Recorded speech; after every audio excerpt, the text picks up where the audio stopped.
नमस्कार दोस्तों, मैं कंचन। बहुत बहुत स्वागत है आपका अपने चैनल पर।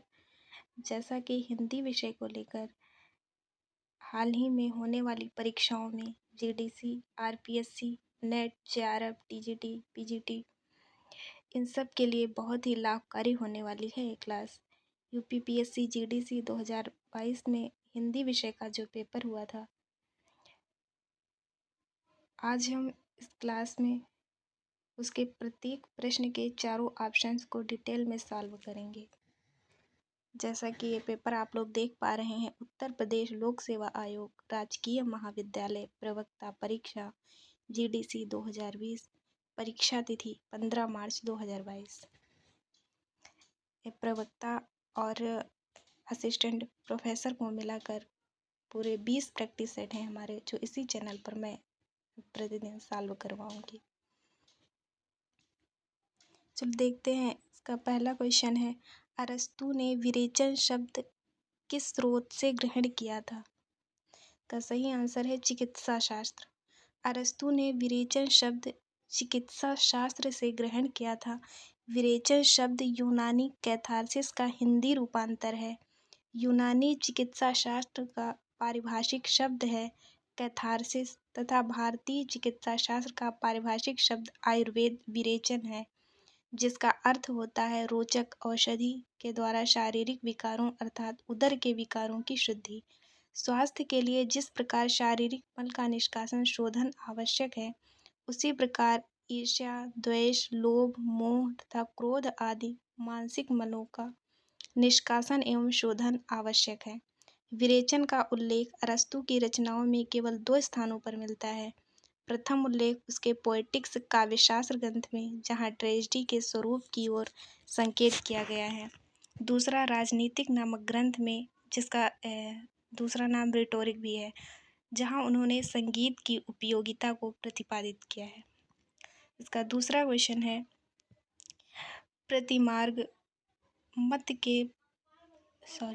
पुष्टिमार्ग मत के प्रवर्तन का श्रेय निम्नलिखित वैष्णवाचार्यों में से किसे दिया जाता है? का सही आंसर है वल्लभाचार्य। पुष्टि मार्ग प्रवर्तन का श्रेय वैष्णवाचार्यों में वल्लभाचार्य को दिया जाता है। पुष्टि मार्ग की आधारशिला महाप्रभु वल्लभाचार्य ने शुद्धाद्वैत दर्शन के आधार पर रखी थी। इसमें प्रेम प्रमुख भाव है, इसे वल्लभ संप्रदाय भी कहते हैं।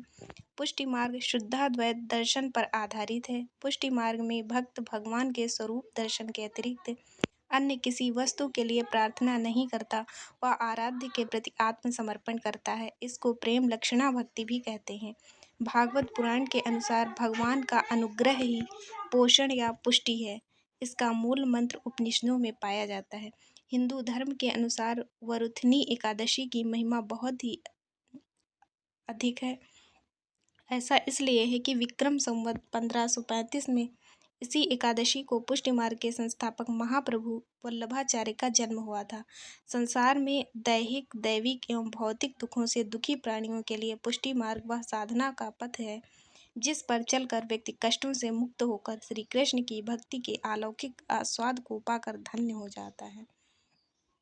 तीसरा क्वेश्चन है, यह शाम पराजय की, भय की, संशय की, भर गए तिमिर से ए सूने गलिया रे, जिनमें बूढ़ा झूठा भविष्य याचक सा है भटक रहा, टुकड़े को हाथ पसारे। ये पंक्तियाँ किस रचना की हैं? इसका सही आंसर है अंधा युग। उपरोक्त पंक्ति धर्मवीर भारती द्वारा रचित अंधा युग से अवतरित किया गया है। अंधा युग नाटक में धर्मवीर भारती जी ने पौराणिक कथा के माध्यम से आधुनिक भावबोध का रूपांतरण किया है तथा आज के विघटित मानव मूल्यों की समस्या को नाटक में प्रमुखता से स्थान दिया है। नाटककार ने युद्ध की समस्या और उसके विध्वंसकारी परिणाम, भाई भतीजावाद, धर्म अधर्म, आदर्श यथार्थ आदि जीवन सत्यों को मुखरित किया है। धर्मवीर भारती की रचनाएं एवं उनका प्रकाशन वर्ष, ये उनकी धर्मवीर भारती जी की रचनाएं हैं। आप लोग वीडियो पॉज करके देख सकते हैं। अगला क्वेश्चन है, हिंदी में तिलस्मी अय्यारी उपन्यास के प्रवर्तक कौन है? सही आंसर है बाबू देवकीनंदन खत्री। हिंदी में तिलस्मी अय्यारी उपन्यास के प्रवर्तक बाबू देवकीनंदन खत्री थे। खत्री जी के उपन्यासों का संसार तिलस्मी और अय्यारी से भरपूर उर्दू दास्तानों तथा प्राचीन भारतीय राजकुमार राजकुमारियों की प्रेम कथाओं से निर्मित ऐसा संसार है जिसमें सब कुछ अतार्किक, जादुई तथा चमत्कारपूर्ण है। अय्यारी शब्द अरबी भाषा का शब्द है जिसका अर्थ होता है तीव्रगामी या चपल व्यक्ति। देवकी नंदन के तिलस्मी रास्ते पर चलकर हरे कृष्ण जौहर ने कुसुमलता, भयानक भ्रम, नारी पिशाच, माया महल, मयंक मोहिनी, भयानक, खून आदि अय्यारी उपन्यासों की रचना की। किशोरीलाल गोस्वामी ने भी शीश महल नामक उपन्यास लिखा। इन लेखकों को खत्री जैसी लोकप्रियता नहीं मिली। गोपाल राम गहमरी ने जासूसी उपन्यासों का सूत्रपात किया। इनके उपन्यासों के कथानक भयंकर हत्यारों, डाका एवं रहस्यमय षड्यंत्रों से ओतप्रोत हैं। अगला क्वेश्चन है, सुदामा चरित किसकी रचना है? सही आंसर है नरोत्तम दास। सुदामा चरित नरोत्तम दास की रचना है। सुदामा चरित नरोत्तम दास जी की अद्भुत रचना है जिसमें उन्होंने भगवान श्री कृष्ण और सुदामा की दोस्ती का बहुत खूबसूरती से वर्णन किया है। सुदामा चरित में भगवान श्री कृष्ण और सुदामा के मिलन, सुदामा की दीनहीन दशा, कृष्ण द्वारा अपने बाल सखा बचपन का दोस्त को बिना एक शब्द बोले सहायता करना आदि प्रसंगों का बड़े ही सुंदर ढंग से वर्णन किया है। नरोत्तम दास जी ब्रजभाषा के कवि कहे जाते हैं। इनकी प्रमुख रचना सुदामा चरित एकमात्र खंड काव्य है जो हिंदी साहित्य की अमूल्य रचना मानी जाती है। इनके जन्म के विषय में अनेक मत हैं। जॉर्ज ग्रियर्सन के अध्ययन के अनुसार महाकवि का जन्म काल संवत 1610 माना जाता है। एक कान्यकुब्ज ब्राह्मण थे। इनके परिवार के विषय में कोई प्रमाण नहीं है क्योंकि इनका जीवन विवादास्पद है। अगला क्वेश्चन है, डायरी के नीरस पृष्ठ किसकी कहानी है? इसका सही आंसर है इलाचंद जोशी। इसमें बड़ी कन्फ्यूजन होती है जब ये डायरी शब्द जुड़ जाता है तो कई तरह से लोगों को लगता है कि ये डायरी होगी, लेकिन ये डायरी बिल्कुल भी नहीं है।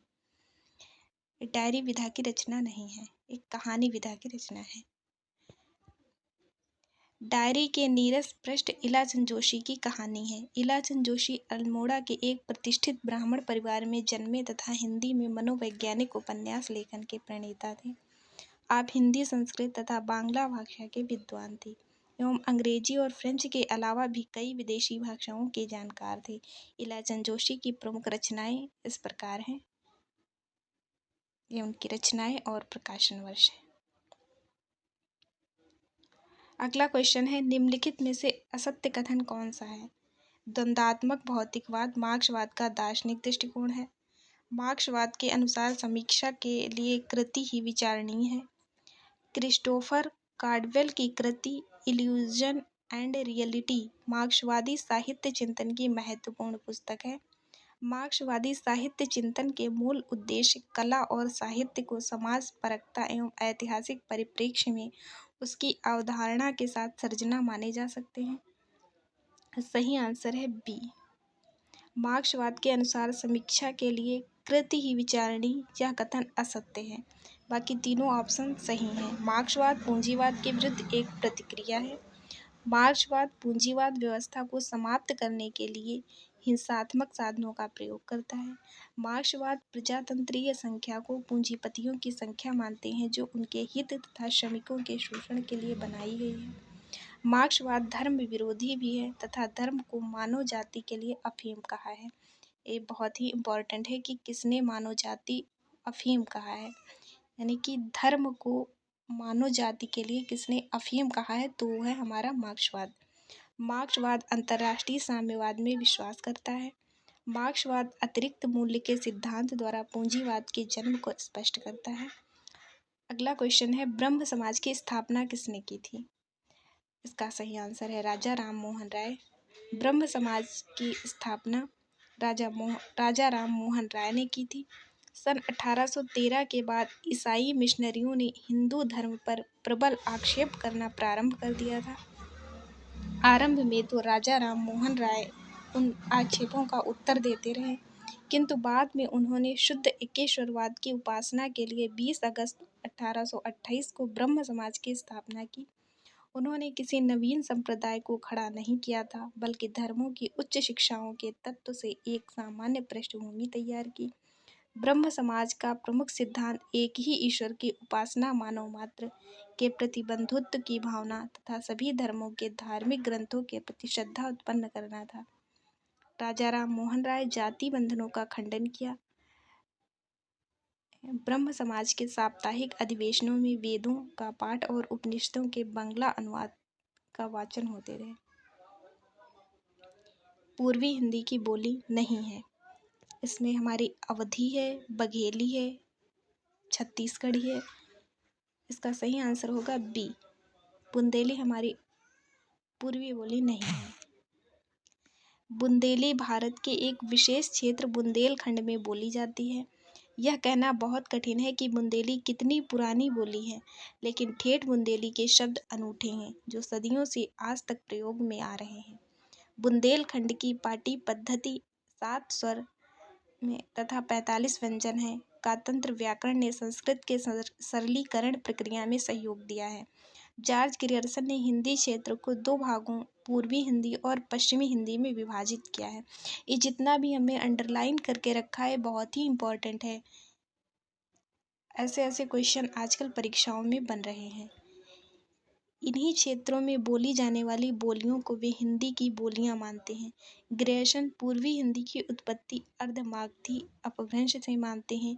वहीं धीरेन्द्र वर्मा हिंदी साहित्य कोश के अनुसार पूर्वी हिंदी का विकास मागधी अपभ्रंश से मानते हैं। पूर्वी हिंदी में 3 बोलियां अवधी, बघेली तथा छत्तीसगढ़ी मानी जाती हैं।